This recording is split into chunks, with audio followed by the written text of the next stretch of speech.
నమస్కారం అభిరామ్ గారు. ఎన్టీఆర్ గారి 29వ వర్ధంతి సందర్భంగా ఆయన ఆయన మీద మీ అభిప్రాయం ఏంటి? ఆయన యొక్క లోటు ఏ విధంగా ఉంది?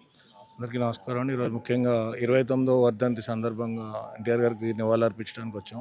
మా నాయకులు లోకేష్ గారు కూడా విచ్చేస్తున్నారు. ఈ సందర్భంగా ఎన్టీఆర్ గారు మా తెలుగు ప్రజలందరికీ ఆదర్శనీయం.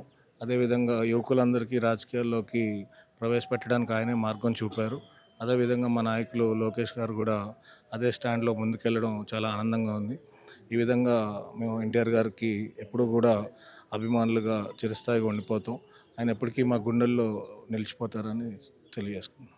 ప్రెజెంట్ ఆయనలాగా పరిపాలన చేసే వ్యక్తులు ఎవరైనా ఉన్నారండి? ఖచ్చితంగా మా సీఎం గారు ఎన్టీఆర్ గారి అడుగుజాడలోనే నడవడం జరుగుతుంది.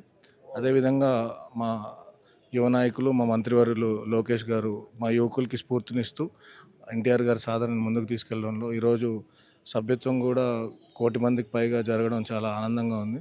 ఇదే స్ఫూర్తితో మేము లోకేష్ గారి నాయకత్వంలో పనిచేయడానికి ఆనందంగా ఉంది. నమస్కారం అభిరామ్ గారు.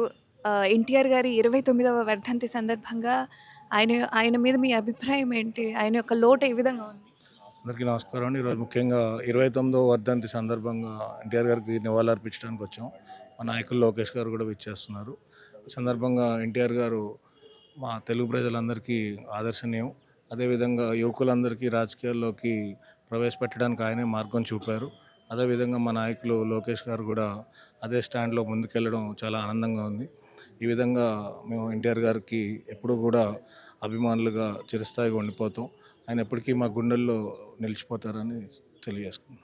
ప్రెజెంట్ ఆయనలాగా పరిపాలన చేసే వ్యక్తులు ఎవరైనా ఉన్నారండి? ఖచ్చితంగా మా సీఎం గారు ఎన్టీఆర్ గారి అడుగుజాడలోనే నడవడం జరుగుతుంది.